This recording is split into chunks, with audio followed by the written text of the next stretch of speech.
Did Saitama really get his insane strength just from doing push-ups and squats? This question has puzzled anime fans for years because, let's be honest, on the surface, it sounds like a complete joke. A bald guy follows a simple workout routine and somehow becomes the strongest being in the universe, capable of erasing gods, monsters, and cosmic threats with a single punch.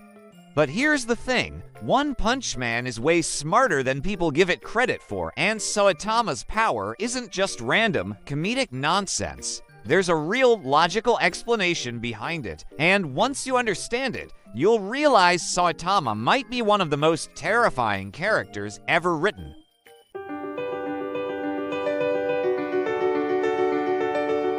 Let's dive deep and uncover the truth behind the One Punch. Before he was the caped baldy, Saitama was completely and utterly ordinary. He had no special talent, no secret powerful lineage, and absolutely no hidden potential. He was just a regular guy, broke, unemployed, and drifting through life without any real direction. He wasn't chasing some grand destiny or trying to become the greatest hero of all time. He was just bored. Profoundly bored with his life, bored with himself, and bored with a world that felt empty, repetitive, and uninspiring. This feeling of boredom is crucial because it's the emotional foundation for everything that follows. When Saitama finally decides to become a hero for fun, he isn't doing it to save the world or to prove his worth to anyone. He's doing it because he desperately wants to feel something, anything, again. So, he starts to train, but not in the flashy way you see in most anime.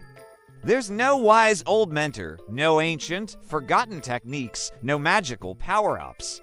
Just 100 push-ups, 100 sit-ups, 100 squats, and a 10-kilometer run. Every single day. No rest days, no breaks for holidays, no excuses ever.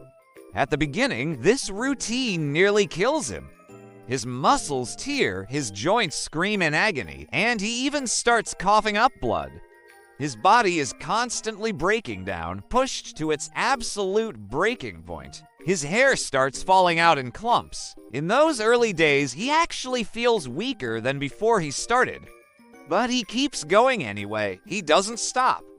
And that's the exact moment where One Punch Man stops being a simple parody and transforms into something much, much deeper. In the world of One Punch Man, every living being, whether human or monster, has something called a limiter. You can think of it as an invisible cap, an inherent restriction that limits how strong you are allowed to become. It's a natural safety mechanism. Monsters are creatures that have often broken their limiters, usually through intense obsession, overwhelming hatred, deep trauma, or an extreme, all-consuming desire. Humans, on the other hand, almost never even get close to theirs. Why? Because we stop. We stop when it hurts. We stop when it gets uncomfortable. We stop when our bodies tell us we've reached our peak, but Saitama didn't stop. He pushed himself past his physical limit, and then past that one, and then past that one again, day after day. Not because he was special or chosen, but because he simply refused to quit, and that is the real secret to his power. Saitama didn't break his limiter through some hidden talent or a twist of fate. He shattered it through sheer, unyielding consistency and an unimaginable amount of suffering. When his body was screaming at him to stop, he didn't listen. When common sense and logic told him that rest was necessary for recovery, he ignored it. When his initial motivation faded and the fun was gone, his discipline remained. He just kept going. And eventually, after enduring this hellish routine for so long, his limiter didn't just crack, it shattered completely. Once that happened, there was nothing left holding him back. No ceiling on his potential, no system of checks and balances. No biological or metaphysical rules regulating his growth. His power didn't just grow normally, it exploded into infinity. This is why Saitama never struggles in his fights. It's why you never see him powering up like other anime protagonists. It's why he never feels a sense of excitement or danger when facing a world-ending threat. He has already surpassed the very concept of effort. His punches aren't so devastatingly strong because he's still training hard now. They're strong because the universe itself has no framework to resist him anymore. He exists outside the rules that govern every other being in his reality. He's not playing the same game as everyone else. He's become the glitch that broke the game entirely. His strength isn't just immense, it's conceptually absolute. There is no one and nothing that can measure up to him because he broke the measuring stick. And this is where the profound, tragic irony of his story hits you. Saitama got everything he thought he wanted. He became the strongest, and it made him utterly miserable. Achieving absolute strength removed all meaning and challenge from his life. When there's no challenge, there can be no growth. When victory is always guaranteed, there can be no satisfaction. That blank, empty look you see in his eyes isn't just him being bored. It's a deep, soul-crushing depression. He climbed to the very top of the mountain and discovered that there was nothing there. He won the race, only to find the finish line was empty. The very thing he strived for became the source of his greatest suffering. Even his baldness isn't just a running gag. It's deeply symbolic. It represents the death of his old self. He sacrificed his identity, his struggles, his humanity, and his sense of achievement in a trade for this overwhelming, incomprehensible power. Look at how he acts. He doesn't brag about his strength. He doesn't chase fame or recognition. He lives in a cheap apartment, gets genuinely upset about missing grocery sales, and is constantly ranked far below heroes who would survive a single second against the enemies he vaporizes without a thought. This is all intentional. One Punch Man is a sharp critique of how our society values surface-level things like appearance, reputation, and social media recognition over true, underlying substance and character.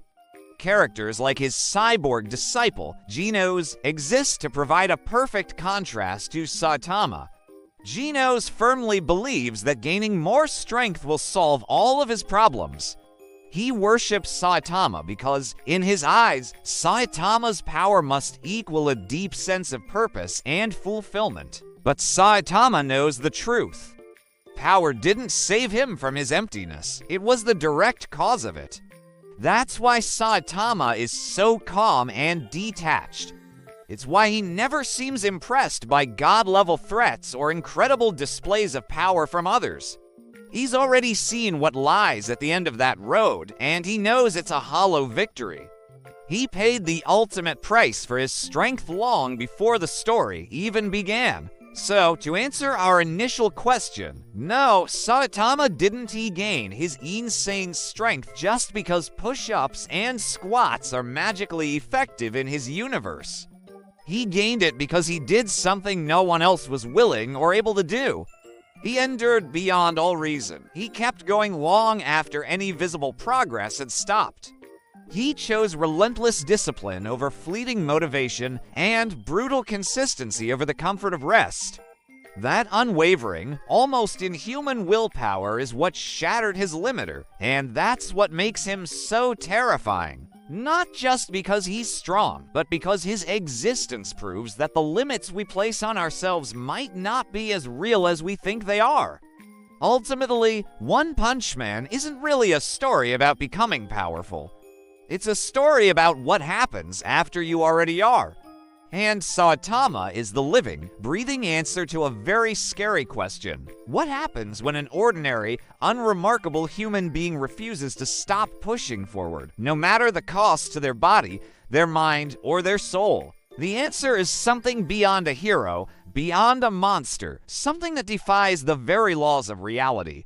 If you enjoyed this breakdown and it changed the way you see Saitama and his incredible story, make sure to hit that like button and subscribe to the channel for more deep dives into your favorite anime.